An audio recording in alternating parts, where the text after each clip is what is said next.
며칠 전이 저하고 김현숙 전도사의 5번째 결혼 기념일이었습니다. 저하고 김현숙 전도사하고 처음에 이제 학교에서 만났는데, 처음에 우리 연애합니다 이렇게 주위 사람들한테 이야기하니까 그 말을 아무도 믿지 않았습니다. 한 2년 정도 연애를 했고요. 그리고 우리가 이제는 결혼을 할까 합니다 라고 이야기하니까 주변 사람들이 전부 다 김현숙 전도사를 정말 절실하게 말렸습니다.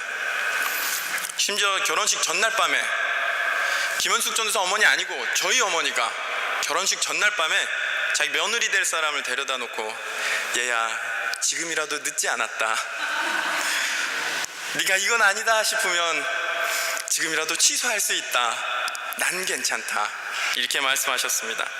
저는 이 부분이 지금도 저희 어머니께 참 서운합니다. 결혼은 저도 하는 건데 왜 저에게는 다 축하한다고 하시고 몰래 김현숙 전도사를 이렇게 말리셨는지 좀 지금도 많이 서운합니다. 말씀드렸듯이 저하고 김 전도사하고 대학원 석사과정에 만났습니다. 석사과정 수업은 거의 토론하는 수업이에요. 이 토론이라는 게 굉장히 어떻게 보면 좀 위험한 일입니다. 이게 왜냐하면 그냥 인사하고 그냥 재밌는 이야기하고 이러면은 서로 마음에 상처받을 일도 없고 아무 문제 없는데, 토론을 하다 보면은 상대방의 바탕이 드러나는 거예요. 상대방이 정말로 진심으로 뭐라고 생각하는가, 이게 토론을 하면 딱 드러나는 겁니다. 그래서 어떤 한 문제에 대해서 토론을 하고 이 토론이 과열되면은 그 사람의 바탕이 여지없이 드러나는 겁니다. 그런데 이런 바탕이 드러나는 일이 있을 때마다 저도 그렇게 생각하고 김현숙 전도사도 그렇게 생각하고 서로를 보면서 이런 느낌이 드는 겁니다. 아, 저 사람은 나랑 안 맞다. 심지어는 어떤 문제에 좀 세게 부딪히는 날은 저 사람은 내 적이다, 이런 느낌까지 드는 거예요. 그래서 매 수업마다 저하고 김현숙 전도사는 정말 죽일 듯이 싸웠습니다. 이게 수업이 끝나고도 이게 가라앉지를 않아가지고 수업이 끝나고도 집에 안 가고 계속 싸우는 거예요. 이 싸움은 어떻게 끝이 나느냐, 누가 한 명 울던가, 주로 김현숙 전도사가 웁니다. 아니, 누가 한 명 그냥 가버리던가, 주로 제가 갑니다.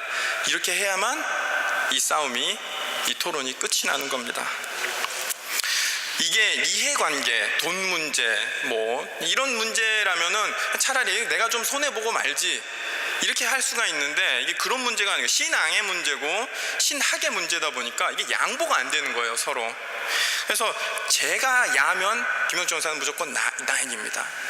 제가 나인이면 김현숙 전도사는 무조건 야. 이게 서로 둘 다 양립이 안 되는 겁니다.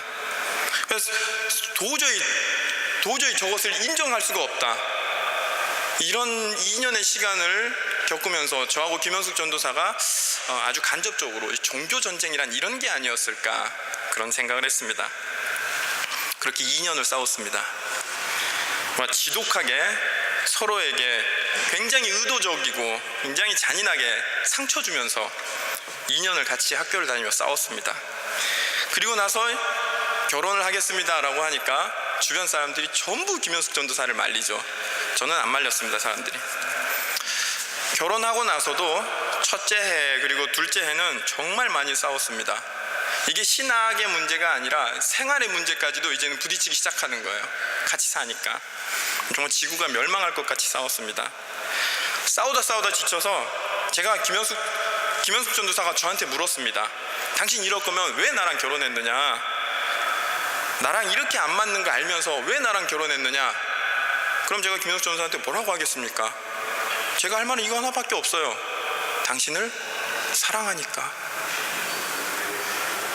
그래서 저도 물었습니다.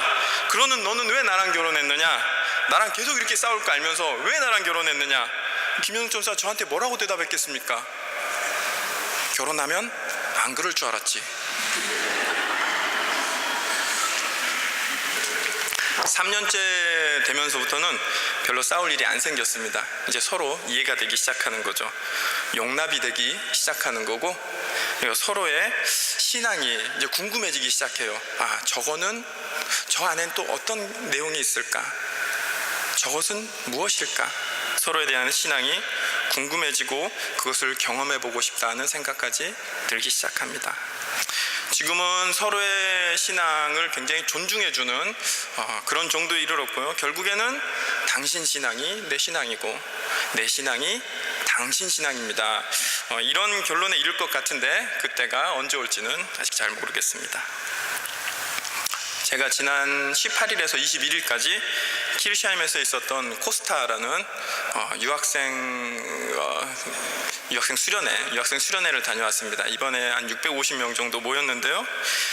코스타 둘째 날 저녁에 항상 모든 그곳에 참석하신 모든 강사님들하고 목사님들 함께 모여서 이렇게 자기소개도 하고 선교사님들은 사역에 대한 보고도 하시고 이렇게 하시는 시간이 있는데 제 차례가 됐습니다. 항상 목사님들 모이는 자리 가면요, 제가 제일 어려요. 제가 제일 어리고요. 저보다 저 다음으로 나이 많으신 분이 대충 저하고 한 10살 차이 납니다. 정말 너무 불편해요. 그런 자리 갈 때마다. 왜 전도사님 여기 들어와 계세요? 이렇게 얘기하시는 분도 있고. 어쨌든 제가 제 소개를 하는데 이렇게 소개했습니다. 안녕하십니까?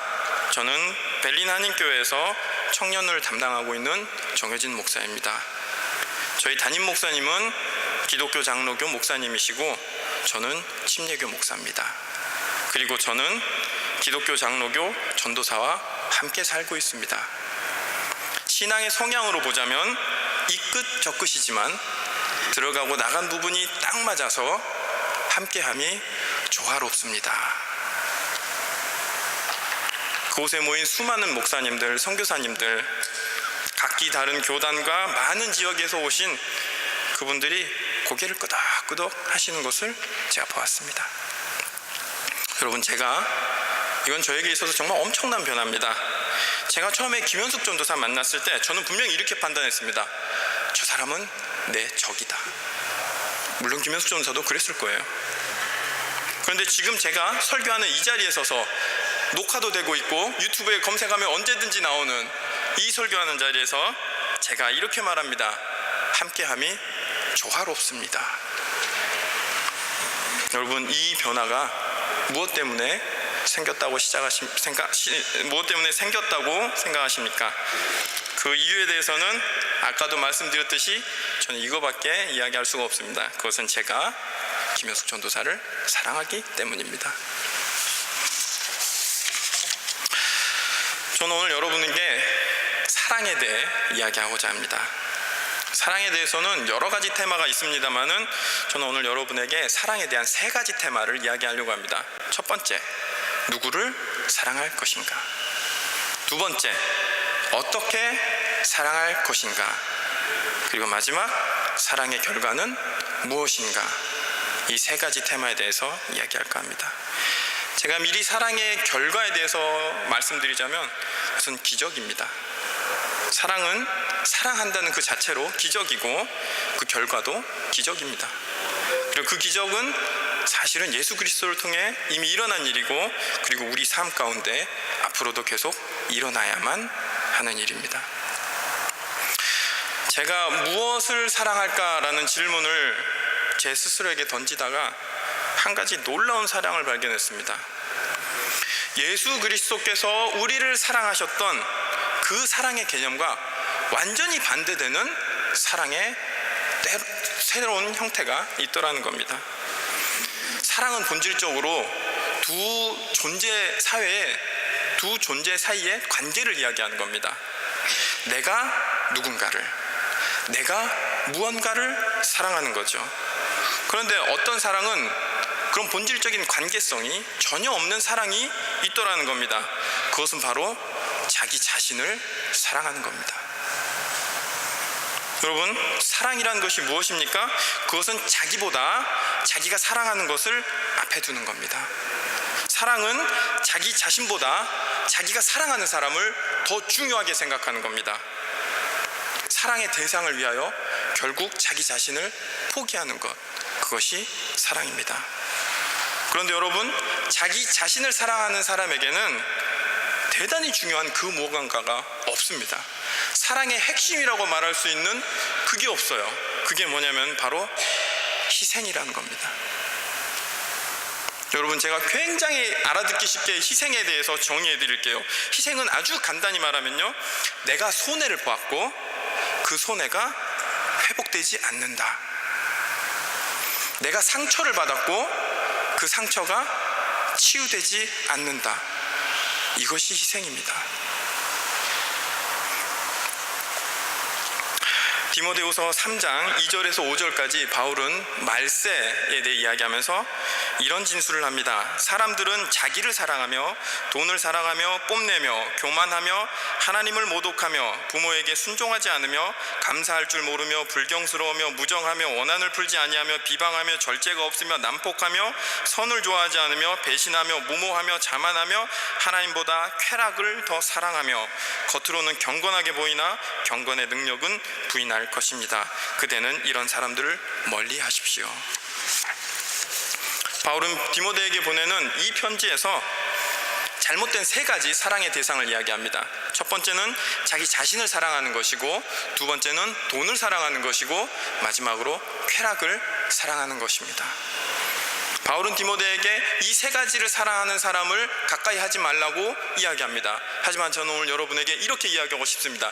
이 세 가지를 사랑하는 사람이 되지 마시기 바랍니다. 여러분, 저는 지금 자기 자신을 사랑하지 말라고 말씀드리는 게 아닙니다. 자기 비하를 하며 살라는 것을 말씀드리는 게 아닙니다.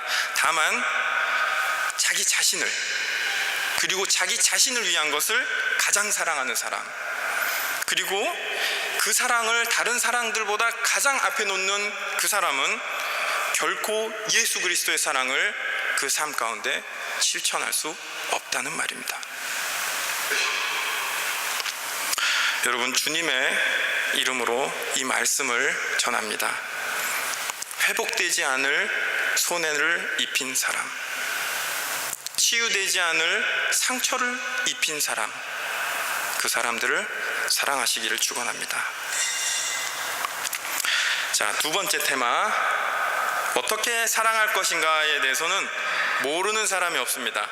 심지어는 이게 노래로 만들어져 가지고 교회 다니지 않는 사람들도 어떻게 사랑하는지 다 알고 있습니다. 자, 이제 악보가 떴으니까 노래를 한번 불러보겠습니다. 사랑은 언제나 오래 참고, 사랑은 언제나 온유하며, 사랑은 시기하지 않으며, 자랑도 교만도 아니하며, 사랑은 무례히 행치 않고, 사랑은 무례히 행치 않고, 자기의 유익을 구치 않고, 사랑은 성내지 아니하며, 진리와 함께 기뻐하네. 사랑은 모든 것 감싸주고, 바라고 믿고 참아내며, 사랑은 영원토록 변함없네. 믿음과 소망과 사랑은 이 세상 끝까지 영원하며, 믿음과 소망과 사랑 중에 그 중에 제일은 사랑이라.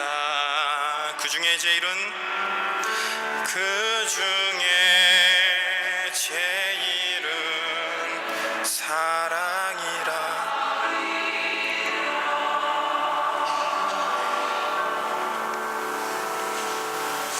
고린도전서 13장 말씀입니다. 본문 읽는 것보다 노래로 하는 게 훨씬 잘 다가올 것 같아서 이렇게 한번 해봤습니다. 구구절절히 지당하신 말씀입니다. 우리가 모르는 게 아닙니다. 교회 안 다닌 사람도 이 찬양 압니다. 근데 문제는 무엇입니까? 이게 참 어렵다는 겁니다. 그리고 어떤 경우에는 이게 어려운 게 문제가 아니라 이렇게 하기 싫다는 겁니다. 전 처음에 오래 참기가 어려워서 못하는 줄 알았습니다. 온유하기가 어려워서 못하는 줄 알았습니다. 근데 살다 보니까 저마저도 그렇습니다. 오래 참기 어려운 게 아니라 참아주고 싶지가 않은 겁니다. 온유하기가 어려운 것이 아니라 내가 왜 저 사람한테 온유해야 돼? 라고 그것을 하고 싶지가 않은 겁니다. 사랑은 모든 것 감싸주고 라고 노래 부르면서 감싸줄 생각보다는 그 사람의 치부를 까발리고 싶은 충동이 우리에게 있다는 겁니다. 우리가 말하는 사랑의 본질이라는 건 무엇입니까? 그것은 예수 그리스도의 사랑을 이야기하는 겁니다. 그럼 어떻게 사랑할 것인가? 이 문제에 대한 답은 너무나도 간단합니다. 예수님께서 우리를 사랑하신 것처럼 우리도 그렇게 사랑하면 됩니다. 아주 간단한 문제입니다. 요한복음 13장 1절, 오늘 저희가 읽었던 그 본문은 유다의 배신 그리고 베드로의 부인을 예고하는 그 부분입니다. 근데 요한복음 13장, 유다에게 너는 나를 배신할 것이다, 베드로에게 너는 나를 부인할 것이다 예고하는 바로 그 요한복음 13장 1절은 이렇게 시작합니다. 6월절 전에 예수께서는 자기가 이 세상을 떠나서 아버지께로 가야 할 때가 된 것을 아시고 세상에 있는 자기 사람들을 사랑하시되 끝까지 사랑하셨다. 가룟 유다가 예수님 배신하기 전에, 베드로가 예수님 부인하기 전에 이미 그것을 다 알고 계시는 예수님께서 가룟 유다에게, 베드로에게 이렇게 말씀하셨습니다. 내가 너를 끝까지 사랑한다. 네가 나를 배신할 것을 알고 있지만 나는 너를 끝까지 사랑한다. 네가 나를 부인할 것을 알고 있지만 나는 너를 끝까지 사랑한다. 여러분, 사랑에는 정말 강한 인내가 필요합니다. 그래서 고린도전서 13장 저희가 불렀던 노래는 사랑은 많이 이뻐해주고로 시작하는 게 아니라 사랑은 오래 참고로 시작하는 겁니다. 여러분, 사랑의 마지막 테마는 이 사랑의 결과는 무엇인가 라는 겁니다. 여러분, 이미 이 사랑의 결과를 알고 있습니다. 우리는 이미 이 사랑의 결과를 체험하면서 살고 있습니다. 우리는 하나님의 사랑으로 이 땅에 살고 있습니다. 우리는 예수 그리스도의 사랑으로 새로운 생명을 얻었습니다. 예수 그리스도의 사랑을 통해 우리는 하나님의 자녀가 되는 권세를 얻었고 하나님 나라를 약속받았습니다. 이것이 사랑의 기적이고 사랑의 결과입니다. 베드로전서 4장 8절에서 베드로는 이렇게 이야기합니다. 무엇보다도 먼저 서로 뜨겁게 사랑하십시오. 왜냐하면 사랑은 허다한 죄를 덮어줍니다. 여러분, 이것이 사랑의 결과입니다. 우리의 사랑은 서로의 죄를 덮어줍니다. 그리고 하나님의 사랑이 그 죄를 사하여 주십니다. 베드로는 성경에 나와 있는 바에 의하면 예수님 제자들 중에 두 번째로 죄가 큰 제자입니다. 다 아시다시피 가장 죄가 큰 제자는 가룟 유다입니다. 자기 스승을 팔았습니다. 두 번째로 죄가 큰 제자가 베드로입니다. 자기 스승을 만방 모든 사람이 보는 앞에서 난 저 사람 모른다, 난 오히려 저 사람 저주한다, 이렇게 부인했습니다. 그리고 심지어는 베드로의 예수님 부인하는 이 이야기가 공관복음서, 마태, 마가, 누가, 요한복음 4권의 책에 다 실려 있습니다. 이 말은 뭐죠? 세상 천지에 베드로가 예수님 부인한 사건을 모르는 사람이 없다는 겁니다. 베드로가 아무리 큰 지위의 능력을 가지고 있다고 한들 예수님 부인한 사건은 베드로에게 평생의 짐이었습니다. 누가 이 이야기 또 꺼낼까봐, 누가 또 이걸 문제 삼을까봐 얼마나 조마조마하며 살았겠습니까? 그런데 예수님의 다른 제자들, 초대교회 7 집사들, 그리고 예수님 따르는 그 수많은 사람, 베드로의 이 치부를 덮어주었다는 겁니다. 그래서 베드로는 살아있는 제자들 중에서는 예수님께 가장 큰 죄를 지은 제자임에도 불구하고 예수님의 수제자, 자, 자, '라는 이름으로 초대교회에서 사역할 수가 있었습니다. 이렇게 부인했습니다. 그런 의미에서 베드로의 입에서 나온 이 말, 무엇보다도 서로 먼저 뜨겁게 사랑하십시오. 사랑은 허다한 죄를 덮어줍니다 라는 이 말씀은 너무너무 귀하게 들립니다. 저는 이 말씀 들을 때마다 베드로의 감사의 고백 같습니다.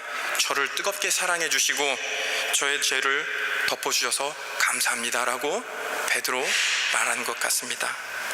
사랑은 허다한 죄를 덮어줍니다. 이것이 사랑의 마지막입니다.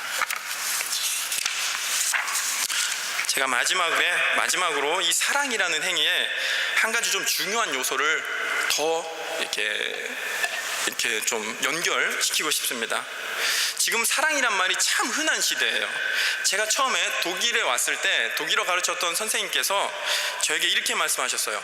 미국 사람들은 사랑을 함부로 말해.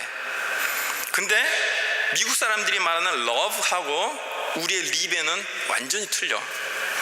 미국 사람들은 맥도날드 햄버거 광고에 I love it 하고 나는 햄버거 사랑한다고 쓰지만 우리는 햄버거에는 사랑한다고 하지 않아. 우리는 정말로 사랑하는 사람에게만 live라는 단어를 쓴다. 우리는 이 아름다운 단어를 함부로 쓰지 않는다라고 독일어 선생님이 저한테 말씀하셨어요. 그래서 저는 그 말이 너무 좋았습니다. 사랑이라는 단어를 함부로 쓰지 않는 민족, 사랑의 가치가 여전히 보존되고 있는 이 언어 너무 좋다. 그런데 얼마 전에 맥도날드 가봤더니 Ich liebe es. 독일의 사랑도 이렇게 돼버렸습니다. 독일의 사랑도 이렇게 됐어요. 자, 예수 그리스도의 사랑을 한번 생각해 봅시다. 그 사랑이 마치 햄버거 사랑한다고 말하는 것처럼 난 너희들이 너무 좋아, 아니면 난 너희들을 매일 만나도 하나도 지겹지가 않아, 그런 사랑입니까? 결코 그렇지 않습니다. 예수님께서 내가 너희를 사랑하셨다 하시는 그 말씀은 결국 이겁니다. 내가 너를 위해 죽을 것이다. 예수님 말씀하신 사랑은 이겁니다. 네가 좋다가 아니라 내가 너를 위해 죽을 것이다. 이것이 예수님 말씀하신 사랑입니다. 그런데 저는 예수님께서 십자가에 달리셨던 그 사건을 생각할 때 아주 중요한 네 가지 요소를 발견했어요. 자, 첫 번째는 우리의 죄입니다. 그리고 두 번째는 하나님 아버지의 우리를 향한 사랑이고요. 그리고 세 번째는 예수 그리스도의 우리를 향한 사랑입니다. 그런데 십자가 사건이 완성되기에는 이거 말고 한 가지 중요한 요소가 더 있었습니다. 그것은 하나님 아버지의 계획에 대한 예수 그리스도의 순종입니다. 저는 사랑이라는 말이 아주 흔해진 이 시대에 기독교인의 사랑을 구별해내야 한다고 생각합니다. 그 어떤 사랑보다 우리의 사랑이 우월하다거나 순수하다거나 그렇게 서열을 매기자는 이야기가 아니라 우리의 사랑의 동기가, 왜 우리는 사랑해야 하는가라는 바로 그 이야기를 할 때 우리의 사랑의 동기가 세상의 다른 사랑하고는 구별되어야 한다는 말씀을 드리고 싶습니다. 제가 짧지 않은 시간 우리는 서로 사랑해야 합니다, 우리 서로 사랑해야 합니다 여러 차례 이야기했습니다. 그러나 우리는 왜 사랑해야 하는가, 그 동기에 대해서는 이렇게밖에 말씀드릴 수가 없습니다. 그것은 하나님의 말씀 그리고 예수 그리스도의 말씀에 대한 순종입니다. 마태복음 22장 37에서 39절 내용이 이렇습니다. 내 마음을 다하고 내 목숨을 다하고 내 뜻을 다하여 주 너의 하나님을 사랑하여라 하였으니 이것이 가장 중요하고 으뜸가는 계명이다. 둘째 계명도 이와 같은데 내 이웃을 내 몸과 같이 사랑하여라 한 것이다. 우리의 사랑에 대한 동기는 하나님의 말씀에 대한 순종입니다. 하나님께서 주 너의 하나님 사랑하라 하셨으니까 그 말씀에 순종하는 겁니다. 하나님께서 내 이웃을 사랑하라 하셨으니까 그 말씀에 순종하는 겁니다. 이것이 가장 순수한 사랑입니다. 말씀을 정리하겠습니다. 하나님께서 우리를 사랑하셨습니다. 그래서 우리를 위해 자기 아들을 희생하셨습니다. 예수 그리스도께서 우리를 사랑하셨습니다. 그래서 우리를 위해 자기 자신을 희생하셨습니다. 하나님께서 우리가 서로 사랑하기를 원하십니다. 회복되지 않을 손해를 입힌 사람, 치유되지 않을 상처를 준 사람, 그 사람을 사랑하기를 하나님께서 원하십니다. 그러므로 그 말씀에 순종하는 마음으로 서로를 위해 희생하시기를 주님의 이름으로 축원합니다.